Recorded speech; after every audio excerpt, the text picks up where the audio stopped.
Eagle Mountain. So in the last chapter, we had other characters mainly focused on Uncle Gong, Akemi, and Sasaki Kojiro.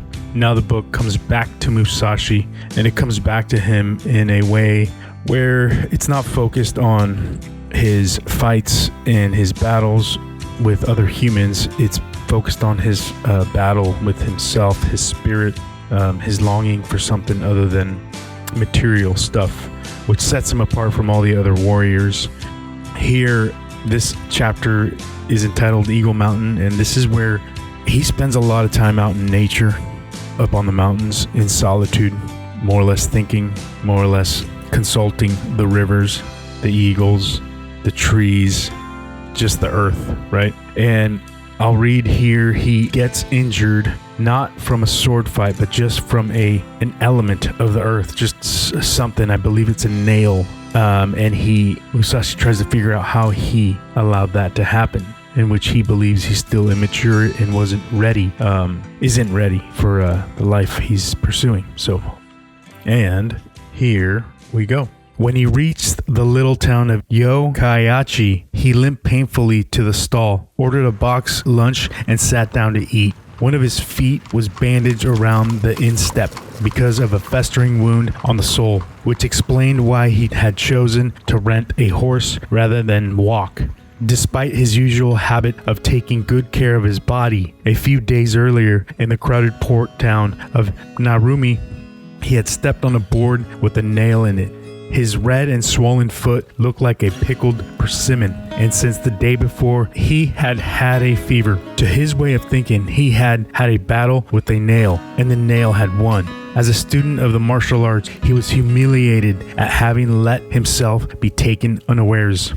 Is there no way to resist an enemy of this sort? He asked himself several times. The nail was pointed upward and plainly visible. I stepped on it because I was half asleep.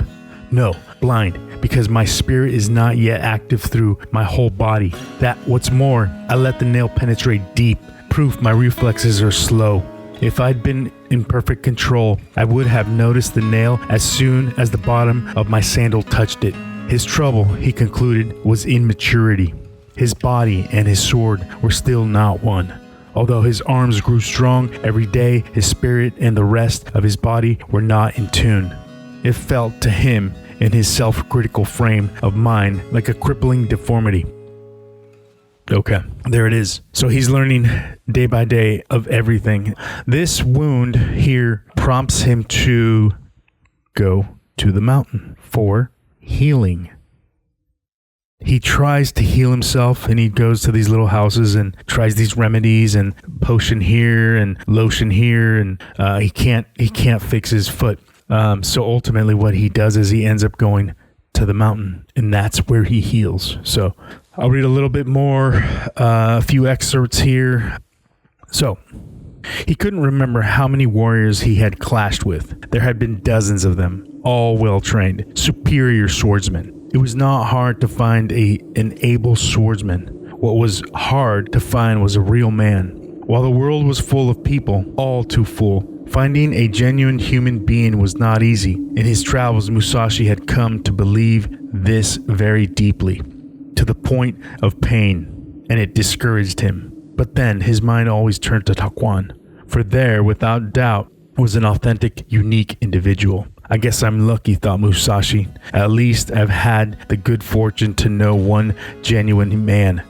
I must make sure the experience of having known him bears fruit. All right, moving along here. So, when self-doubt threatened to overwhelm him, it was Musashi's habit to make straight for the mountains, in whose seclusion he could live to himself. His style of life there was evident from his appearance on returning to civilization. His cheeks hollow as a deer's, his body covered with scratches and bruises, his hair dry and stiff from long hours under a cold waterfall. He would be so dirty from sleeping on the ground that the whiteness of his teeth seemed unearthly. But these were mere superficialities. Inside he would be burning with a confidence, verging on arrogance, and bursting with eagerness to take on worthy adversaries. And it was this search for a test of metal that always brought him down from the mountains. Yep, I think in a man's spirit, it is best for him to be out in nature, not locked in an office, not locked in corporate America, in these massive, ugly cities that are deteriorating. The San Franciscos, the Los Angeleses, the New Yorks. Most men deep in their heart want to be out in the wild with their families, right? In touch with nature, in touch with the trees, the rivers, the fish, deer. Crossing the Izu River and entering the presence of the inner shrine brought a welcoming change of atmosphere. He sensed a sacred presence, sensed it in its plants, in the trees, even in the voices of the birds. What it was, he could not say, but it was there, right? I think we all sense that when we go out to the wilderness, a spirit among the trees, among the river. To Musashi, the icy plunge into the sacred stream was necessary. If his body could not withstand the cold, how could it survive in the face of life's more threatening obstacles? And at this moment, it was not a matter of some abstract future contingency, but one of taking on the very real Yoshioka Sujiro and his entire school. They would hurl every bit of strength they had at him. They had to save face. They knew they had no alternative but to kill him. And Musashi knew just saving his skin was going to be tricky. So again, ice cold baths in rivers, no comforts of boiling hot water, tubs, stuff like that. That's what he likes. And if you've ever done a cold plunge, it does actually feel very good. It is very refreshing. So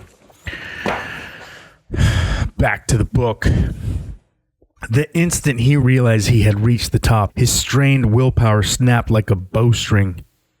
So the whole time he's climbing this mountain, and he's only climbing it because he goes and sees, he's at a little inn, and he's like, I can't stay here. He's very restless. The pain's there. He's got a fever, and he's like, I just can't stay here.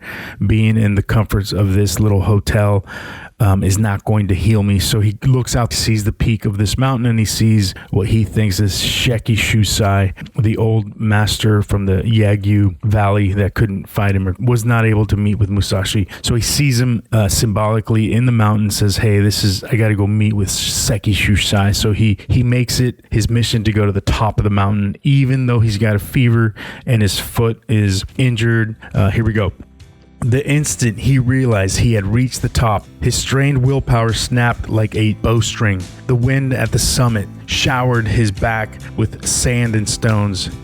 Here, at the border of heaven and earth, Musashi felt indescribable joy swelling out to fill his whole being. His sweat-drenched body united with the surface of the mountain. The spirit of man and the spirit of the mountain were performing the great work of procreation in the vast expanse of nature at dawn. Wrapped in an unearthly ecstasy, he slept the sleep of peace. When he finally lifted his head, his mind was as pure and clear as crystal. He had the impulse to jump and dart about like a minnow in a stream. There's nothing above me, he cried. I'm standing on top of the eagle's head. The pristine morning sun cast its reddish light on him and on the mountain. As he stretched his brawny, savage arms towards the sky, he looked down at his 2 feet planted firmly on the summit. And as he looked, he saw what seemed like a bucket full of yellow pus streaming from his injured foot. Amid the celestial purity surrounding him, there arose a strange order of humanity. The sweet smell of gloom dispelled. So he reaches the summit, has very good rest, finally, as he couldn't sleep in the hotels, and not the hotels, but the inns, and his foot heals. So all that, the activity, being around nature, being cleansed with the rivers, the cold plunges that he does, and then finally climbing the mountain, keeping the body in use, right? Not being sedentary, moving the body. All of that works to heal. And his foot, as he gets there, finally releases everything at the peak of this mountain. In other words, expels all the waste within his foot, and he heals just in time because he's about to meet with the Yoshiokas. So, People, get out there. Get out of your office. Get out of the trap of what is YouTube. Get out and feel and touch and enjoy Mother Earth. Get out there. Especially men. Get out there. Get out there, okay? Get out there, okay? Peace, everybody. Peace, everybody. We'll talk soon.